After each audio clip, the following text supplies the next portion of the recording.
The number of baby produced by women who are more than 40 are higher than women who are less than 30. 28-year-old with an ovary of a 45-year-old. How it is possible? What is causing it? One particular case I came across, something called molar pregnancy. So many women die per year because of delivery. So which one is more a taboo, surrogacy or a donor sperm? I think donor sperms. If you do it multiple times, you'll end up damaging that uterus. Today, contraception is a treatment for a lot of our problems. Can the infection of reproductive organ cause infertility? Today, we have stem cell injections into the uterine cavity and all to help people regenerate the endometrium. How common is the male factor infertility in your clinic? Half my patients have male infertility. People are using skin cell and converting into the stem cell, from stem cell converting egg cell and sperm cell, and then making the fertilized egg and then making a baby. Here the artificial intelligence has now come in. This AI will do it in minutes.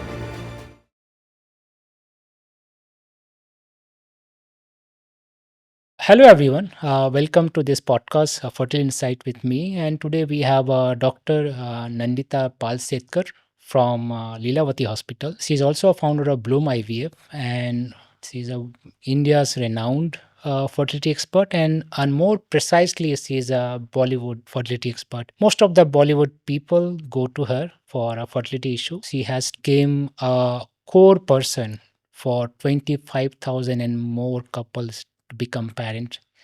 She is a world-renowned fertility scientist as well. She get invited to multiple conferences and has delivered over 900 talks worldwide. And she is one of the first person to bring advanced IVF, which we call it ICSI, intracytoplasmic seminal injection, advanced embryo hatching technique called laser-based hatching. She is also able to bring the embryoscope, which is how to monitor the fertilized egg and select AI-based which egg to transfer. And also she is able to bring the IMSI, the magnified seminal selection method, to India. So let's welcome Dr. Nandita Palshetkar. Thank you, ma'am, for coming to this podcast. Thank you, Dilip, for inviting me. And I'm really excited about this podcast and to have a real fabulous scientific conversation with you. Yeah, that will be wonderful. I mean, so we will have the wonderful conversation. And given your expertise of last over 30 years, you had been almost framed what IVF is in India. Every new thing you have taken the risk to bring this. So how do you see this IVF scene in India has changed over these 35 years? Oh, I think, when I began IVF in the 1990s, actually the success rate was very, very low. 10, 15%. It went to 20, 25%. So, the technology was so crude, actually. Do you know, I made my own injection needles for ICSI? Yes, We really? had glass pipettes and we had to pull them and convert them into needles. I mean, From glass pipette to needle. yes. How is the thing now? Now we get ready-made. Ready-made. Absolutely ready-made. So the current generation fertility expert are more privileged, do you think? Oh, definitely. And I'm so happy that we progressed from that stage to this stage.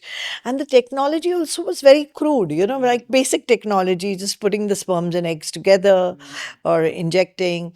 We today, because I think the advances in molecular genetics and everything, we are definitely looking at previously it was like, I hope this embryo implants. But today, I know what makes it implant.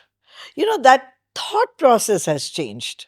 Okay. So we are very confident. We know a lot more. And trust me, even in the last couple of years, there have been so much advances. My practice has changed so much. I use a lot of precision medicine in my practice, and that's a wonderful tool which has now come. So it's more of individualization, personal medicine, personal IVF, rather than one glove fits all. Would you like to talk further about this personalized precision medicine? Precision medicine is very simple. आपके genes आपको बताते हैं what you are. They will tell you what you need, what you require, and you have according to your genetic predisposition. So today, there are genetic tests which tell you what color you'll be fond of, what perfume you'll like, and all those things. So similarly, let's apply it into IVF. So when I do, say, a genetic screening of, say, 500 to 700 genes which are related to reproductive health. See, you have billions of genes, but this particular panel, which I actually do, is related. 700 genes are related to reproductive health in the woman. Okay. And then when I analyze those genes, they actually tell me ki how will she respond to ovulation induction? How will her, what will be the quality of her blastocyst? She has good chance. Is there a recurrent implantation failure? Is there, there's a TAB8 gene, which if there's polymorphism, the eggs are very bad quality. There are lots of aneuploidies, abnormalities in the eggs. So MTFHR, that causes recurrent pregnancy loss, recurrent implantation failure. And if you use blood thinners, it really helps those patients.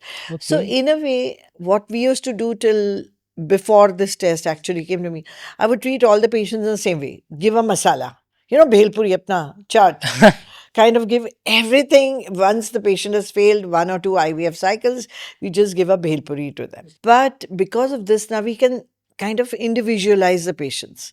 This one needs the blood thinner, this one needs an anti-inflammatory, So how do you decide what So this it's test is genetics. called? What this test called is has a It's a particular precision name? medicine, Precision precision medicine. medicine. And similarly, there are about 100, 200 genes of the man Okay. which are identified, Okay. and they kind of tell me that okay, if you use FSH injections in this man, it'll be helpful.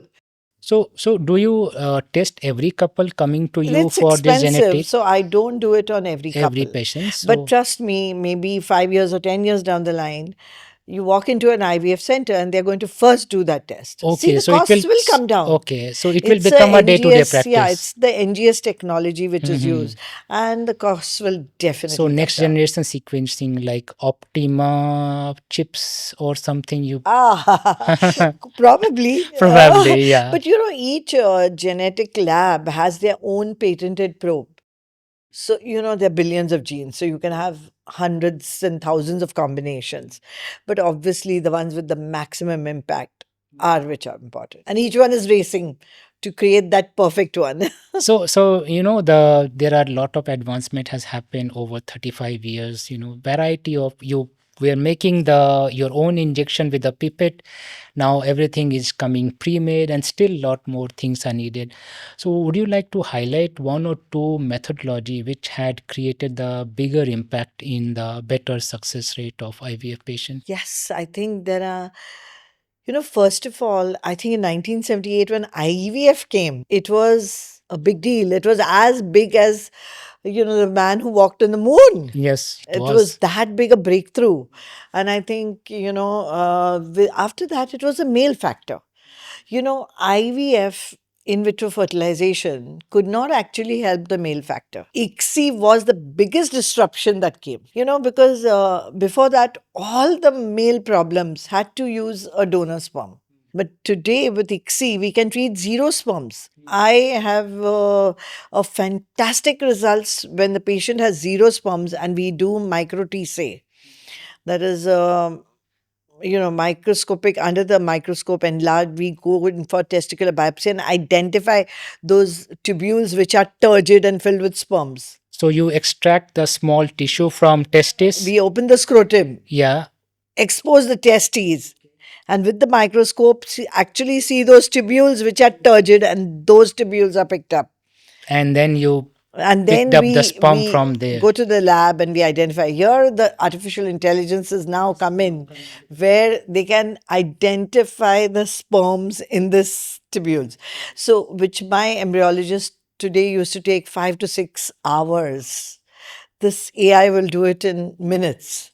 And then they have to So, extract how it. technology is really helping. So, this was a major disruption.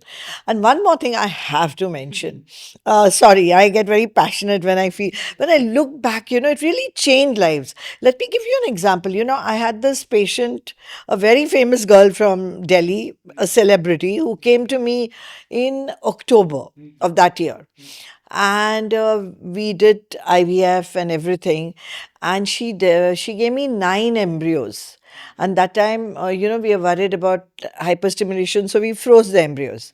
Now, that time, the freezing was by a slow freezing technology, and the retrieval from that slow freezing technology used to be only 30, 40, 50%. Rest used to die because of that technology. But the slow freezing means you have to again do slow unthawing as well. Yeah, but that in December, I went and learned vitrification. And that changed, 99% recovery. So this girl, she gave me 9 embryos. I was able to give her one child out of those 9 embryos only. Wonderful. And the other girl was Diana Hayden, Miss World. Okay, she froze with me eggs, not even embryos. And she got 3 children out of those At eggs. what age? 33 she was. Okay, so she froze before she got married. Yeah, she froze before she got married. She was very forward thinking. She said, she came to me and she said, in America, they're doing this egg freezing and all. Will you do it? I said, of course. We went and learned that technology. Which year you did it? 2007, I think. 2007. Probably you are the first one to freeze egg in India. Probably in this country. Probably. Yeah. My Bloom IVF is the first to Yeah, freeze. Bloom So, IVF. we gave her 3 children from those eggs. What an impact you are Yeah, creating. it was slow freezing. She got one child from those 9 embryos. So ICSI was the breakthrough, and then Vitrification. vitrification is the Yes. other one. Any new thing you are thinking going to come? Recently, I saw that it look like a science fiction. It's like a in vitro gametogenosis. Means people are using own cell, skin cell, and converting into the stem cell, and from stem cell converting egg cell and sperm cell, and then making the fertilized egg, and then making a baby. Currently, it is not done in the human. What is your say about it? This technology was first done in the mice. Mice. Yeah, and there's a litter of mice born. Mice have born out Already of it. So it is born. a successful method in Yes, in animals. It animals. was successful in animals. Okay. But there was a hitch in converting the human cells. But when Yamanaka factors, that is the Yamanaka, the scientist won the decided. Nobel Prize for it, and he Yeah. figured out that you need these 3 or 4 factors to convert the stem cells into whatever you want. That was a breakthrough. And today, can you imagine? Imagine yourself, Dilip. You're walking into my lab and you say, Doc, I want to have babies. And my wife is too busy. She's a scientist. She cannot, she doesn't have the time to sit with you for 15 days to take injections. So I will say, no problem. How many eggs do you want? So you'll tell me, okay, I want like 10 eggs is okay. So I'll take a skin biopsy and it'll become like a factory actually. Yeah. And we'll produce out of the skin 10 eggs, 20 eggs, 30 eggs.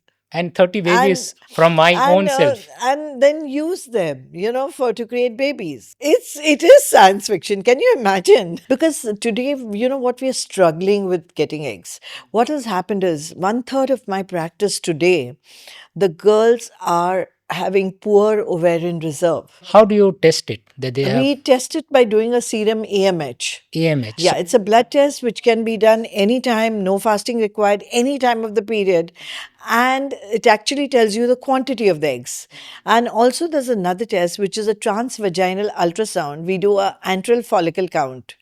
Again, antral follicle count can be done anytime during the So cycle. this antifollicular count, what you measure means how many follicles are there How many in follicles the are less than 10 ovary? millimeters? The growing follicles. Okay, growing follicles. So there are how many two- follicles grow in every cycle? Thousands. Thousands. And only one survives. Only one survive. Then what is your factor that out of this 1,000, how many should be more than 10 millimeter? So, no. So, if you have between 6 to 10, they are the ones who really give you the eggs. 2 to 3 is the dormant follicle count, which is there, but they are there. So, we count generally the antral follicle count is counted from 2 to 10, any number, whatever is there.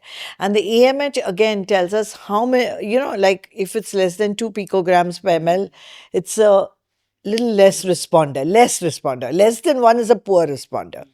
And today, you won't believe it. The other day, I was sitting in the clinic and one new patient walked in, 28-year-old, with an ovary of a 45-year-old. 28 and 45 years old means the Exactly. AMH quality age 45 years old. How it is possible? What is causing it? That is a big question. I think maybe you, being a scientist, can look into this, but there's a lot of research going on in the world.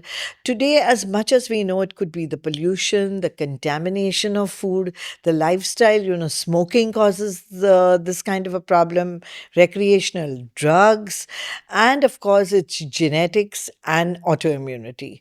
At least these are the known factors which cause it. So autoimmunity could be the reason Could that be one of the one of the reasons. reasons. So ovary can get autoimmune Yeah, disorder. because see, ovary is a endocrine organ. So if you have antibodies against the thyroid, they can go and attack the other endocrine organ also.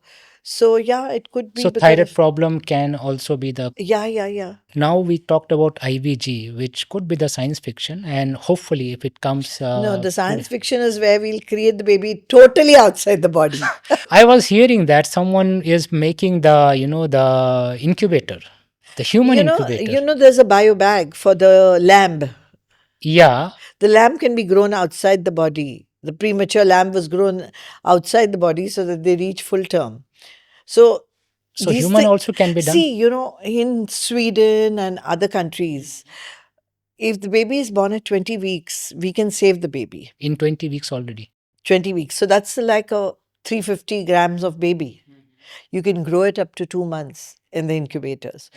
So we need to, today in our lab, I can grow the baby up to 15 days. That 15 days to 20 weeks is the gap which needs to be fulfilled, and I'm sure it'll be done sooner rather than later.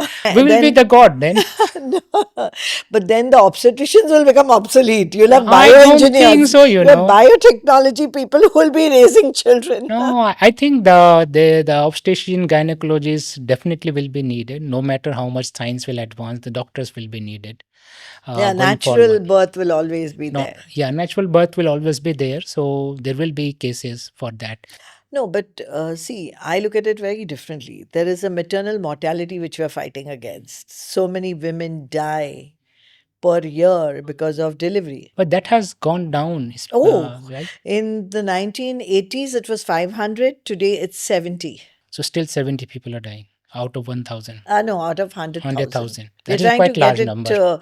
like Kerala, Maharashtra has it in 20s and 30s. So we've really got it. See, preventable causes of maternal death are the ones we need to eliminate. So what are the causes of this maternal death? Means Bleeding, how people can bleeding, prevent. uncontrolled bleeding. How to know that they are having uncontrolled After bleeding? delivery, they just keep bleeding like a tap. It's like you've opened a tap and the blood is just So flowing. do they have any medicine or any Oh, treatment? yeah, there are lots of treatments. There's surgery, there's medicines, there's a lot. One particular case I came across, the where something called molar pregnancy. So a couple was getting pregnant. They are keep getting the molar pregnancy, and the society is unable to accept it. Their family or their the who wants to become a grandparent, they were cursing the woman that how can it be, go again, but already twice they had a molar pregnancy. Do this kind of people have any kind of hope? Yes, of course. It's a completely, first of all, we need to find out whether there was any genetic issue which led to the molar pregnancies. And what you could do is you could do IVF with genetic diagnosis, have a totally euploid embryo put in, and you would be fine. But this particular couple is from US, and they have done I'm sure they would have. couple of test or genetic testing, but So still nothing they was are there. nothing. They are still getting the molar. But see, molar pregnancy is a genetic defect itself, So it is a genetic defect. defect which happens after conception also. No, it So happens either, after the yeah, conception only. yeah. So either the parents have it or it happens after conception. Mhm. So what you have to do is create the baby, analyze it that it is normal, and then transplant it. Okay, so do there any test available for doing that? PGT, PGT, the pre-implantation genetic pre-implantation diagnosis genetic testing. testings are there.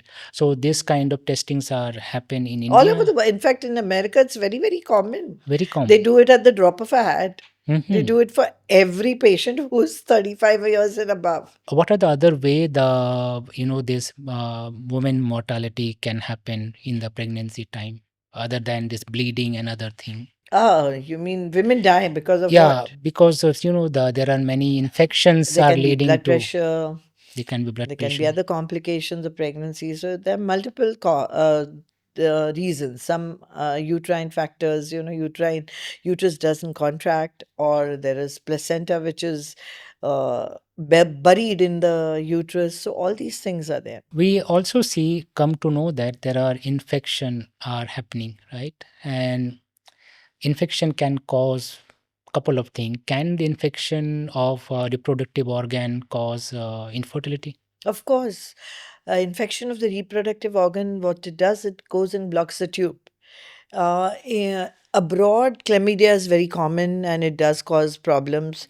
In India, we have tuberculosis, which is very common and it completely ruins the genital tract. In fact, the uterus becomes so inhabitable for the baby. Let me put it in a simple language that the woman cannot become pregnant. So then today we have stem cell injections into the uterine cavity and all, which is one of the latest treatments to help people, regenerate the endometriums and all. So I think the multiple things. Of course, there is a uterus transplant also, which you can do if the Uterus uterus is transplant. totally, yeah, totally Okay. damaged by the infection. So these are some of the new things which are available. But of course, uterus transplant becomes a very heavy and a drastic treatment. So then I think the alternative is surrogacy. I mean, rather Okay. than undergo a transplant, because you're taking transplant medicines, etc. So you need one major surgery to put in the uterus, second major surgery is your cesarean of the baby, and the third is to remove that uterus. You cannot keep it, otherwise you have to take medicines lifelong, anti-rejection medicine. So I think rather than that, you should opt for surrogacy. But the surrogacy law prevent those kind of thing, No, or they're every allowed country in has a surrogacy law? fabulous law. Even in India, it's not that Yeah. surrogacy is banned, but it is for indicated patients only. I think that's beautiful Okay. because it's important to understand that it's not a lifestyle choice. It is an Yeah. indicated women. And trust me, Dilip, in my practice of nearly 40 years, by the way, I have seen that women don't easily go for surrogacy. It is one of the last options they opt for. Because every girl, every woman wants to carry a child and wants to feel that. So which one is more a taboo, a surrogacy or a donor sperm? I think donor sperms. Donor sperm. So Donor sperms is, means is a real taboo. real taboo means the couples or the male are Yeah, the not. girls are willing to take egg donation, but there's a little bit of more reluctance, I feel. But how do you have to convince any patient that this For is the donor case? sperms, Yeah.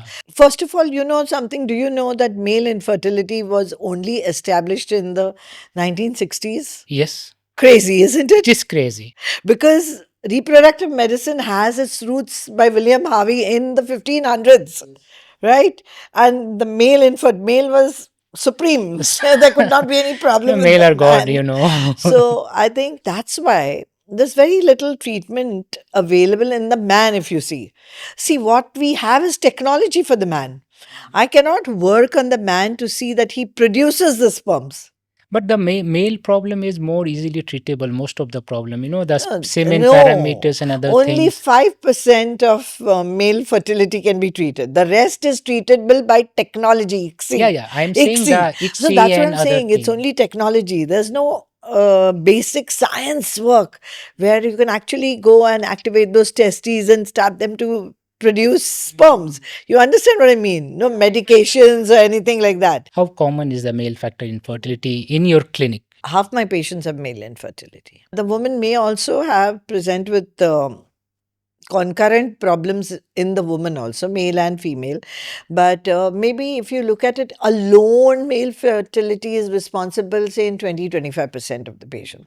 The rest of them, they have both a male factor and a female factor. So this 20-25%, what kind of treatment do you advise? Means, do you So have what we any? do is we do testing of the males. You do their hormonal levels and see what is the problem.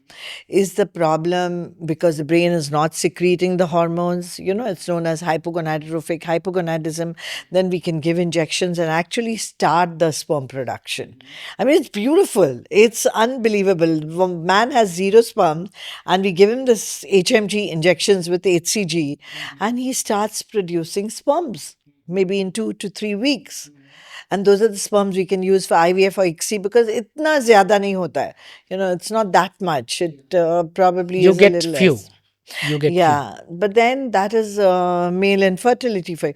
And also infections in the man. Tuberculosis, venereal disease, sexually transmitted disease, etc., can cause problems in the male But the infertility. infection can also be measured in the semen analysis. Means they Oh, indicate the that is a number of pus different. We cells and do a all. semen culture. Yeah, semen culture. Yeah, so maybe 5 to 10% do show infection, but the 90% are absolutely normal. I do semen cultures for all my male, all husbands. Basically, out of this 20-25%, some can be treated with this HMG if they have Not hormone really, very low. very low. But some because of But infection treatment. infection, we can treat it, but 99% of these patients land up with IVF labs. Okay, so the more troubled patients are coming to the fertility Yeah, lab. yeah, yeah. In the women's side, the reproductive medicines are available since 1500, and male factor infertility we only recognize in 1960. As a result, we see that we are not talking much about the male infertility, and so the male factor infertility treatments are also not enough available. Now, for IVF cases, you have extracted the egg from the woman. Now, for sperm, what are the different methodologies are available to improve the chances of fertility in the? So, in our lab, we use a lot of technologies, especially for the man. As I said, man can be treated with technology. So, we have microfluidics. That's a way in which, you can select the kind of sperms which are good. Then we have MAC, which is magnetic associated, Selection selection of the sperms. And we have IMSI, you have Pixie, Pixie, which is morphological hyaluron. hyaluronics. So there are a lot of technologies in the lab, and we use them depending on the patients. Like supposing the sperm sample has a lot of DNA fragmentation, then the MAC works very well. The IMSI is there when we have a lot of morphological Morphological issue. abnormalities. Then we can actually measure and see a lot of cytoplasmic droplets which are there on the sperms. They are picked up by IMSI. So I think each man, the semen analysis is done, the culture is done, and the DNA fragmentation is done. And according to that, we select the technology which is available. So But I think the AI is going to take over all these technologies.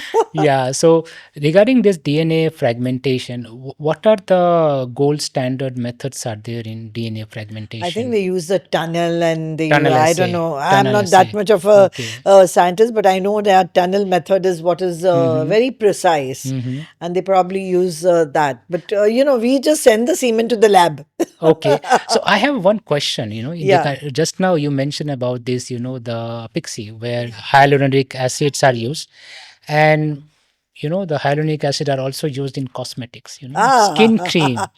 Now, I have my question is that, or maybe a lot of viewers have a question is that, if you are using hyaluronic acid to select the sperm in Pixie, if that sperm is going to fertilize the egg, is it going to cause harm to the fertilized no, I'll tell you baby? what the technology is that if there is hyaluron at the bottom of the dish, the sperms with the acrosome are attracted to it. So they just go and stick to that dish where the hyaluron is.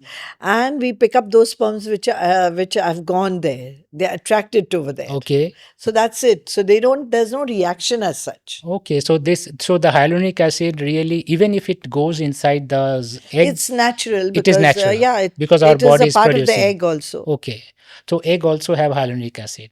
So that means it is a safe, because many people have a question that if you are using this kind of chemical, oh, my baby It's is not a going to be chemical. I think trouble. it's a naturally occurring substance in the Substance. body. Okay. And this field, especially IVF, I think nothing comes that easily. They are tested in animals, they're tested in humans, Yeah, so regulatory that they should approvals not are have there. any problems. I think that is something that we have to accept in this field. Yeah, there may be adjuvant treatments which just come, but generally, most of the treatments that come in have no, I mean, they're well tested.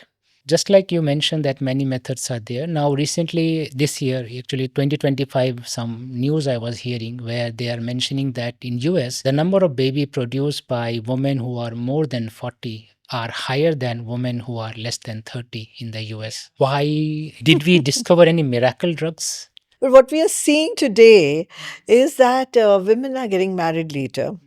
They're studying, they've not found their partner, or they want to get established in their careers, so they don't have time for marriage. Okay, so I think the age of marriage is being pushed forward, and the other thing also is there that the women are, opting for late pregnancies because they want to settle down. Exactly. And then there's accelerated aging in the women also. I just gave you an example of a 28-year-old having the ovary of a 45-year-old. So even at 35, their ovaries are really Really not in the damaged because of condition. all the smoking, lifestyle factors, you can say. And you know that the fertility rates drop before, between 27 to 35, they start dropping, but after 37 they drop drastically. So after 40 you start seeing abnormalities in the egg, and that's why you don't conceive that easily. Abortion rate is higher because of these changes, the aging of the eggs. And I think this is what we are seeing, and this is the problem. Another thing that really comes to my mind is also unsafe sex. Women are going to sexual intercourse at a much earlier age. They get infections. Sometimes the tube, as I said before, the tubes can get blocked. That could be one of the reasons also. Or unwanted pregnancies. You're cleaning the uterus, etc. If you do it multiple times, you'll end up damaging that uterus. So if any patient comes to me and they're married and they say they don't want to have a child, they're not ready for it, I said, go back and think about it once. Is it really 100% that you don't want the child now? And believe me, a lot of them come back and say, oh, we want to continue. So, yes, there are compelling reasons why they don't want. And I think the new kid on the block is the MTP tablets, where you can do termination with tablets. So, it has made it more accessible and acceptable, which I think should not happen. We should prevent the pregnancy. I think contraception is a big deal, which youngsters should utilize and not have unwanted pregnancy because it damages your future potential, I feel. The regarding the contraception, many Yeah. people have thought, especially in the culture where these topics are not talked much about. So they feel like contraception can harm their fertility. That's a question I get asked all the time because for polycystic ovarian disease (PCOS) I prescribe contraceptives. So they say, but ma'am, this will damage our fertility. No, contraception, especially the oral ones, does not damage your fertility at all. In fact, what it does is it stops ovulation. But the minute you stop it, within 1 year, all the patients get back their fertility immediately. In fact, you stop it and immediately you get back your fertility. So I don't think personally, that this. And today, contraception is a treatment for a lot of our problems, like polycystic ovary, like endometriosis, hormonal imbalance. It helps a lot of women, like perimenopausal women. I use very high doses of estrogen and progesterone For to freshen perimenopausal up. also. Yeah, to freshen up her uterus. Now, if she wants to have a child after 40 and, 45, the other day I had a 45-year-old in the clinic. She stopped her periods 2 years ago and she wants to have a baby. So we have offered her egg donation. So she was very good with it, but the uterus has shrunk in size because Is the hormones are she's not there. menopausal already. Yeah. So now we restart her periods by giving high doses of estrogen and progesterone. Estrogen and progesterone is oral contraceptive pill, but this is in high doses. So I gave it to her for about 3 months. Got her to get 3 periods. repeated the sonography, see that the uterus was freshened, and then we will do her egg donation. And we do that in so many patients, you know. So regarding that, recently one thing I was hearing that they are using this, the egg rejuvenation Ah, process.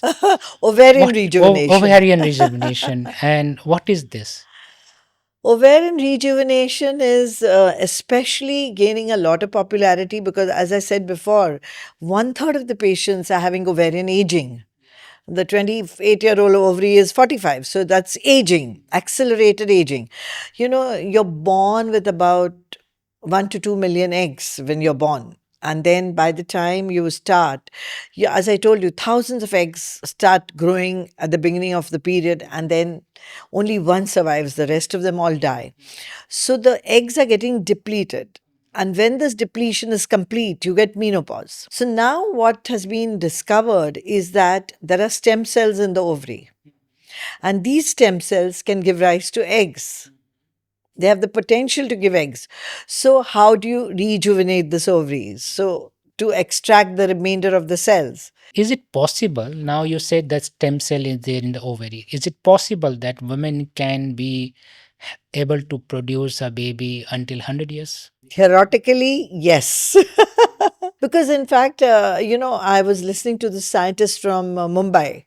She works in the ICMR, and she actually showed us specimens on the screen where she had taken ovaries from hysterectomy patients. You know, those who have already attained their menopause Extracted and the, all. yeah. And they have activated the very, very, very strong, small stem cells and made oocytes out of it. So they are able to produce the eggs. Yes, So theoretically it is possible. theoretically. So in future maybe we will have a baby of Let me 100 tell, years give old. you one thing which I went in 2007. I'd gone for ovarian tissue freezing to learn this technology. So when they had a case, they gave me a call and they said, "Will you come down to Copenhagen? We are doing this case." And this girl was a 25-year-old. Okay, she had flown from, she had got operated in one of the islands of Denmark. And from there, the ovary was transported on ice from that island to Copenhagen. Hmm. The ovary reached Klaus and then he dissected it and he froze the ovary. Now, why was that done?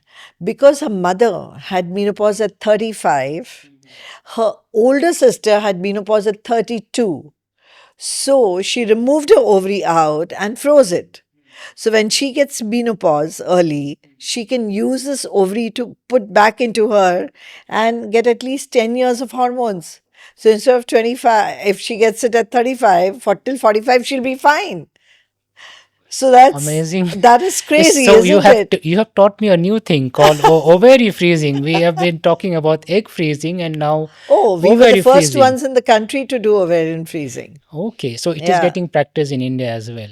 for cancer patients. For, yeah, for cancer patient, obviously you were talking about the recurrent failure. So, and the IVF is not 100% successful rates, and every clinic will have some unsuccessful result.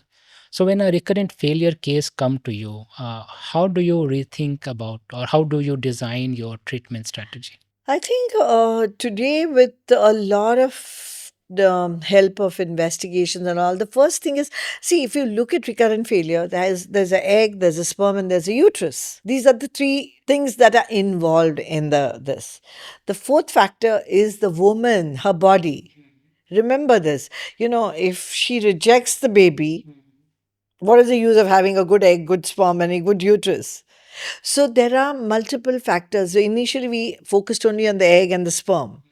Maybe, we do a hysteroscopy, that is, go in and have a look at the uterus. But today we do a biopsy of the uterus also. And that biopsy undergoes genetic testing to tell us, okay, there's infection, there's tuberculosis, there are other kinds of infections, or also inflammation. Today inflammation is a big, big deal. That it causes so many diseases. The inflammation in the uterus, it's a very well balanced system. You need pro inflammatory factors, and that balance between the pro inflammatory and the anti inflammatory is very, very crucial for pregnancy. So, if that balance gets tilted, there can be abortions. So, I see a lot of patients with multiple abortions whom we treat. So, we need to restore that balance. You cannot down regulate it completely because some amount of inflammation is needed for the baby to implant and to survive. So that is one aspect. Second aspect is immunology. If I, let's say, Mrs. Sunita needed a kidney for transplant, and she doesn't get a matching kidney, what happens? The kidney is rejected. When you're pregnant, the baby is a completely different genetics. It's a mixture between the husband and the wife. So what the body does to maintain the pregnancy, it dulls this response of rejection. And in some women, that response doesn't get dulled. And that's why they keep rejecting. So you either have implantation failure if you're doing IVF, or you have recurrent pregnancy losses. 3 abortions, 4 abortions, 8 abortions. So I think these are also some of the new factors which have come in, and these are the tests that we do. So, yes, for the baby, we do a genetic analysis, which is pre implantation genetic testing. We can do testing for the, Down syndrome, etc. Then we do testing. Suppose I had a lot of patients of thalassemia and sickle cell. So, we do PGTM for them so that we remove that gene from your lineage only. You can have a lineage which is totally free of hemophilia. Then there is what is that? Robertsonian translocation, structural abnormalities. So PGT-SR. And now there is a new PGT, PGT-P. P means polygenic diseases. So if I analyze this one baby, I will say, okay, this child has a chance of developing diabetes, hypertension in future. This is the score. The child has a chance of developing these cancers. This is the score. So you can actually balance out and take the child with the lowest score. That's polygenic. And can I tell you something? Yes, please. You can also find out the IQ of the child. Oh my God. Yes, but it's not ethically allowed yet. So There is one company in US who's doing it. yeah, I heard that there is one company saying that you can get the high Yeah. IQ So child, it is PGTP. PGTP. So now in this, evaluation process, you were also talking about the embryoscope, and embryoscopes are related to blastocysts. Yeah. So what is the importance of blastocyst? Problem with IVF has been that we would get multiple pregnancies. So we needed always to put 2, 3, 4 embryos to get the pregnancies. Even all our societies, the ASRM and the ESHRE guidelines which we follow, they insist that we put in as less embryos as possible. So when you grow an embryo to day 5, the potential of the pregnancy of a day 5 baby against a day 3, so 2 or 3 day 3 will give equal results as a day 5 embryo. So 1 day 5. So what happens is we are preventing multiple pregnancies. Okay. And that is why the blastocyst culture has become very popular. Most of the units have switched to So blastocyst how culture. you do you decide? Means, do you have a grading of a blastocyst which will be transferred, and what are the Yeah, yeah, grading yeah. means? The grading is there. But remember something that if your lab can produce 30% blastocyst, if you have, say, 10 day 3 embryos and you get 3 or 4 blastocysts, that means your lab is going good. So it's kind of a quality check also. Okay. So blastocyst is graded according to its expansion, according to its inner cell mass, according to its outer, that is trophoblastic tissue, etc. So there are different gradings, and So that's based how on we. that, selections are there, Yes. and machine like embryoscope also helping in They regarding grade that. our embryos for us. When I Okay. launched it in 2012 in India for the first time, it was just a morphology, the time it takes to cleave, this, that, and we could get a kind of a computer algorithm. Now it is combined with AI. Mhm. The information goes into the cloud in Sweden or wherever the cloud is. I don't know. You'll be able to tell me better. But then, and it gives us a kid score, which actually tells us. So we did a study where we saw that if we put 2 day 3 embryos as graded by the embryoscope to be good, it gave same results as a 1 day 5. Okay. Because there is a minuscule amount of patients, say maybe 3 to 5% of the patients who don't give blastocyst. Hmm. The embryos just don't develop in So outside. so you They for develop in the body. so for them you have to transfer at day 3. We transfer day 3. So I get a lot of patients from America, especially, that we didn't have a transfer. We did a whole cycle, but there were no blastocysts. And then those patients, I transfer them on day 3. See, in India, everybody pays out of their pocket, there's no insurance. So we cannot afford to tell them, sorry, can't do any transfer. So we do a lot of practical hacks. I would call it, I mean, assessment hacks is the same thing. I would, because through my experience, that is what I decide I should do. That's wonderful. Well, great to know that so many things are So, happening you in know what this I do? area. I put one embryo on day 3 and one embryo on day 5. I do sequential in patients who have had Same multiple failures. patient you Do transfer twice. twice. Twice. Okay, that is a And there super is a, smart approach, I'll say. I personally think I don't land up with then zero transfer. Okay. And it has helped me. My pregnancy rates are much better, Hmm. especially in failure patients. Hmm. That is wonderful. So many new things are coming up, and experience obviously matters a lot. Yeah, Your 40 your years 40 years and also 25,000 and going people strong and going strong. people you I have love made my pregnant. work. I don't think I'm anywhere Stopping. close to wanting to retire. Okay. So moving forward, Yeah. the what where you see after 10 years this IVF or even the pregnancy world or fertility world will be. What What are 10 the years? Today there's a lab on a chip. so you will have baby on a chip? No, I don't. Yeah, it's possible, as we said. Maybe we'll have a baby on a chip, but completely, it'll be like crazy. Automation will take over. You just put a drop of semen, some eggs, and you will land up with a embryo directly. The only thing that worries me is that, humans can rectify. Like there's a machine for freezing eggs. Now, I'm worried. Say I have a patient who has cancer. She's given me 10 eggs. Now, if I put the 10 eggs and something goes haywire with the machine, it breaks down or something, she's finished. Her chances of pregnancy. So, till we really have backups, safety backups, I think I would do half and half. Like even an embryoscope, I do half and half. Okay. I keep half my embryos in embryoscope Embryoscope and and half the half eggs in manually. the planner or any Manually. other, Yeah. because I'm worried that if something goes wrong with one of the incubators, they should always be separated out.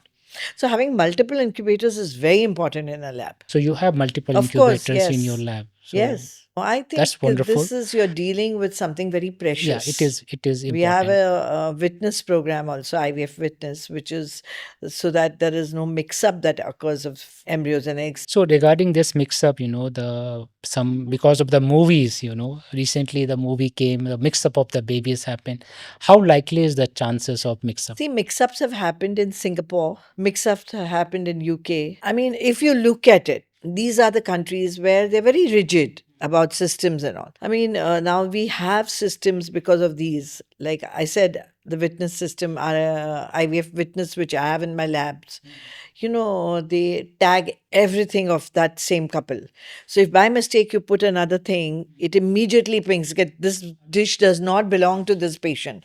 So I think all these steps, and then we also have double witnessing, meaning I have two embryologists who are doing signing this each step of IVF. So I think people are taking a lot of the efforts, and I haven't seen this kind of a thing happening in the recent years because all these, safety steps have come in, all these SOPs have come in, and it has helped. So Dr. Palsetkar, means we have many people who wants to be become parent and fertility looking for, and many youngsters are looking who will be parent in the future.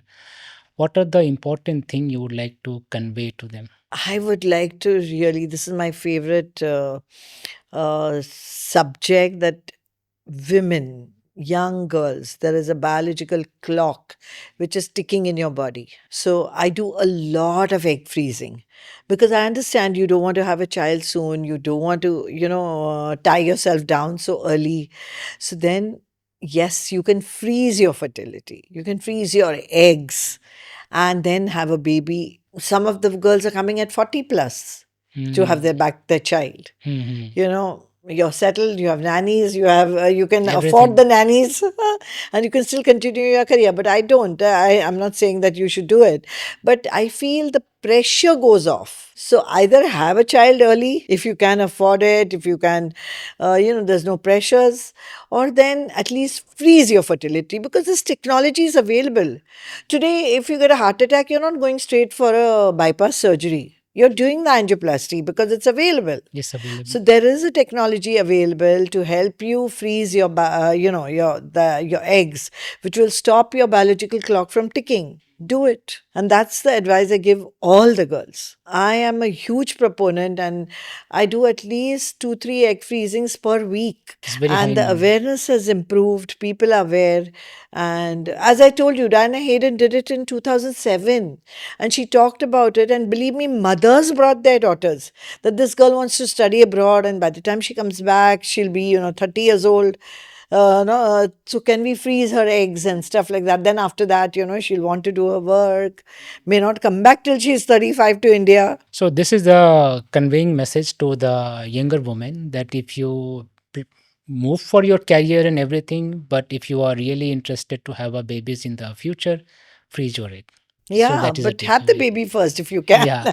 Yeah, better is have the baby first. In fact, every gynecologist or obstetrician I Yeah, have talked but to, otherwise, freeze your you eggs. know, Please use it. yeah, everyone say that have the baby as soon as possible, Absolutely. ASAP. ASAP. So thank you, viewers. It was wonderful talking to you, Dr. Ananta, and it was wonderful information, and you have been very easily conveying a very difficult questions, a very difficult answer, and I hope viewers and everyone will consider whatever you have said as per their decision making process. Thank you. Thank you very much. It was a pleasure talking to you, Dilip. And I'm so glad that we had this conversation, because it was really enlightening, I think, to the people around. So you were able to extract the best of information. Thank you very much.